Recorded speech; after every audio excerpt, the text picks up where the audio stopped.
అటు ఇటు పోయి మళ్ళా ఏడాది నడిమిట్లోకి వచ్చినాం. మళ్ళా దీవిలే క్రిస్మస్ కొత్త సంవత్సరం సంక్రాంతికి సకినాలు తినే టైంకి ఆపద వచ్చినట్టే పరీక్షలు వచ్చి మీద పడతాయి. ఏమున్నది, మా దోస్తుగాడు మంచిగా చదువుతాడు, మనోని కృషి చేసి ఇంత దావత్ ఇస్తేనా పరీక్షలు ఆడే చూపిస్తాడు, అట్లనే మనం పాస్ అయిపోతాం అని లాపర్వా చేయకుండ్రి. ఇప్పటి సంతా పుస్తకాలు ముంగటేసుకోండ్రి, మొదలుకి వార్తను చూడుండ్రి, అప్పుడు మీకే చెమటలు పడతాయి. 12వ తరగతి లెక్కలు సామాన్య శాస్త్రం చదివే పోరగాన్లు మంచికి నుర్రికి ముచ్చట. పెద్ద పరీక్షలకు ముంగట ప్రాక్టికల్స్ అని ఉంటాయి కదా, అగో గవి మస్తు స్ట్రిక్ట్ కాబోతున్నాయి. గోడలకు సీక్రెట్ కెమెరాలు ఫిట్ చేసి మీరేం చేస్తున్నది రికార్డ్ చేస్తారట. ఎందుకంటే ఎవ్వల కాలేజ్లో వాళ్ళే ప్రాక్టికల్స్ చేస్తారు కాబట్టి ల్యాబ్ అంటే ఏందో కూడా తెలియనోనికి ఫుల్ మార్కులు వేస్తారట సార్లు. ఆల్రెడీ 10వ తరగతి పరీక్షలు కూడా సీక్రెట్ కెమెరాల ముంగటనే జరుగుతున్నాయి.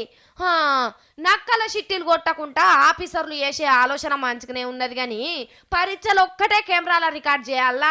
దినాం సార్లు బడికెప్పుడు వస్తాండ్రు, ఏ పీరియడ్లో ఏం చేస్తాండ్రు, వాళ్ళు చెప్పే పాఠం పోరగాళ్ళకి అర్థమవుతాందా, లేకుంటే వెనక మరలా సెల్ ఫోన్లో చాటింగ్ చేస్తాండ్రా? గిట్లా అన్ని వివరాలు తెలుసుకుంటాందుకు కూడా సీక్రెట్ కెమెరాలు పెట్టుండ్రి సార్లు.